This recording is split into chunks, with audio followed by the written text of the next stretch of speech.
Hello, everyone. My name is Jennifer Bain, and I'm the Executive Director for the Northwest Tennessee Workforce Board.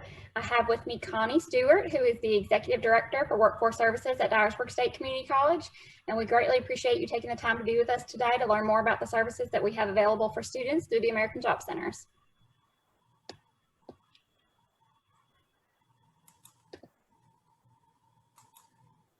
To give you a little bit of background information on our programs, all of our services are funded through the Workforce Innovation and Opportunity Act of 2014, or WIOA. These programs are administered through the U.S. Department of Labor, and funding is then distributed to each state workforce board. In Tennessee, that's through the Department of Labor and Workforce Development, and they then distribute funds across 9 local workforce development areas.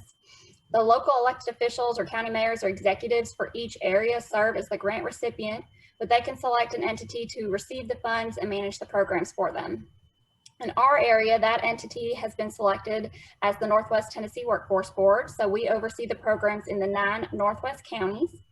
We also contract with 2 entities to provide direct services to participants. We have Mid-Cumberland Human Resource Agency serving as our one-stop operator, and Dyersburg State Community College serves as our contracted career service provider for the Title I adult, dislocated worker, and youth programs. Through the American Job Centers, we also have several other partner programs, which include adult education, Wagner-Pizer, vocational rehabilitation, temporary assistance for needy families or Families First, and many more.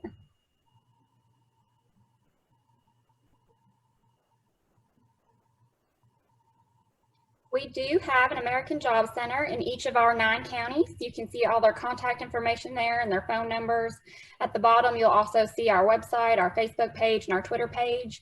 And if you have not liked or followed our pages, we would appreciate it if you do so. We post regular job openings as well as program updates there, so it's a good place to stay informed of what we have going on.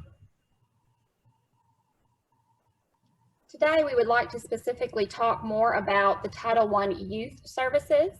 As I mentioned, we contract with Dyersburg State Community College to administer these services through the American Job Centers. This program in particular targets teens and young adults between the ages of 16 and 24, with a focus on those who need assistance to further their education to successfully enter the workforce and who have 1 or more barriers to success. And I'm going to turn it over to Connie to go into those details. Dyersburg State Community College has been contracted as the career service provider. Our focus for the youth program is on career pathways and career exploration. The main goal of the youth program is to assist youth and young adults get on a career path so they can successfully enter the workforce or post-secondary education. This slide focuses on some of the elements of our youth program. I'm going to talk about most of them later, but I do want to touch on a couple. The follow-up program, we provide follow-up services for 1 year after they complete post-secondary training or a work experience. So we have some incentives built in that if the young adult is in post-secondary or they're working, they can be paid $100 per quarter for working. So that's pretty exciting for the young adults. Another one I wanted to focus on is the career exploration and education services. So I know that many of you in the school system have access to some career exploration assessments. We have one in particular called U Science, and it's about a 2-hour assessment that really helps the young person. It's sort of similar to like an IQ test in a way. So they take this assessment, and it's about 2 hours, and it will help them really focus on what are their strengths as far as employment's concerned. What careers would they be good at? And it's a really, really good assessment. But like I said, it's 2 hours. So a youth has to be pretty invested in it to take it.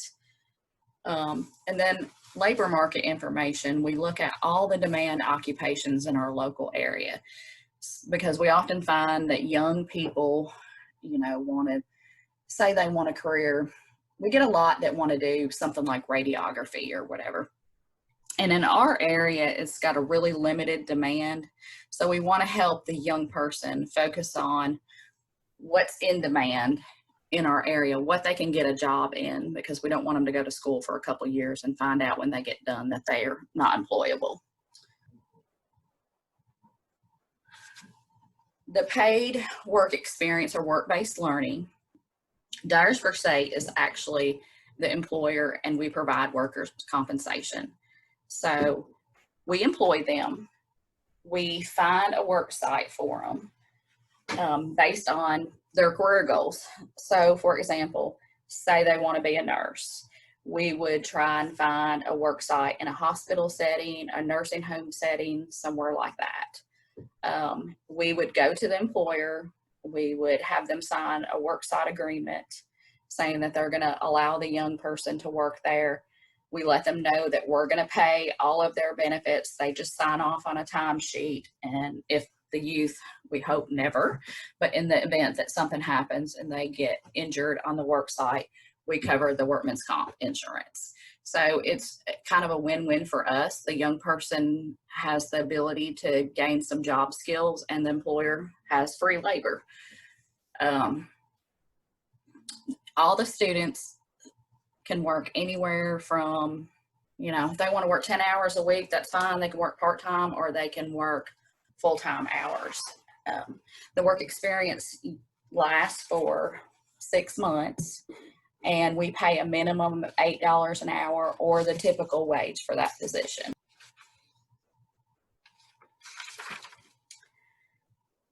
Our post-secondary scholarships, students can receive scholarships in the amount of $4,000 per year based on their unmet need. So say tuition is about $5,000 a year and they get lottery and Pell, all of those state and federal aid is subtracted first, and then we pay the unmet need.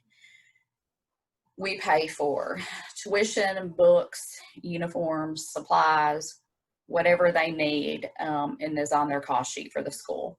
Most of our students go to a TCAT, or some of them go to some private providers. We've got truck driving that we pay for, or some of them go to a dental assistant school in Franklin, things like that. We pay the last 2 years at a university, and we also fund AAS programs at the community college. So in fact, a young person could go to a community college, receive Tennessee Promise, then transfer to the university, and we would pick up the last 2 years. So in a sense, some of those students can nearly go to school for free. We have a supportive service program, and the biggest supportive service that we have is a gas card. So we often find that young people do not have funding to get to and from school. They might can get their school paid for, but getting there is a problem. So we have a gas card where we pay 15 cents a mile to help them get to and from school. Another one of the supportive services is the National Career Readiness Certificate testing. We'll pay for that test if they're enrolled with us in the program. And we also have some incentives around that. If a young person takes the National Career Readiness exam and they pass and earn their certificate, they can get a $25 incentive. We also help with, a lot of these young people when they go to a work site, if they wanted to go to a nursing home, or say they wanted to work in the school system, they would probably have to have a background check, and we would pay for that background check. If they needed clothes for the work site, a special uniform, or if they were in an office setting and need office clothes, we would provide funding for that. Some of them don't have their driver's license for the I-9, so we can help them get an ID or a driver's license, different things like that. We want to try to meet all of their needs so that they can successfully enter the workforce. Okay, in the very first slide, we talked about some of the program elements, and those were the ones that we provide at Dyersburg State. Some of the other elements we provide via referral. So Adult Ed is one of our partners, and they're in many of our American Job Centers.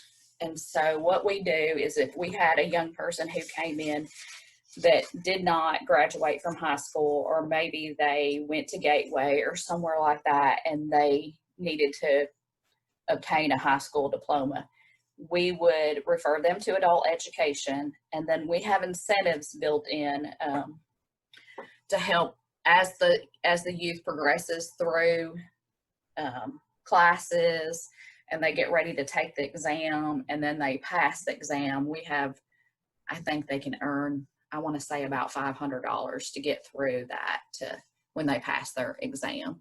So we do try to incentivize them. Alternative school dropout recovery services are offered through the school system. There is an MOU with Carey Counseling in case they have substance abuse and they need counseling services. And then the small business development centers at Dyersburg State and UTM will meet with any of the youth if they're interested in starting their own small business. Okay, so how are our young people eligible? All youth all in-school youth must be low income. So how do we determine that they're low income? If they live in Lake County, the entire county is automatically considered low income because they're a high poverty area. So regardless of how much money the family makes, any youth from Lake County will automatically be eligible as low income. The easiest way for us is if they're receiving free or reduced lunch through the school system, but that must be based on their own individual income. If the county allows for every student, regardless of income, to be eligible for free or reduced lunch, we can't use that. If they're receiving any kind of state or public assistance like SNAP or TANF, that will make them automatically eligible. Finally, if we can't make them eligible on free or reduced lunch, or they're not receiving public assistance, we do have to look at total family income over the past 6 months.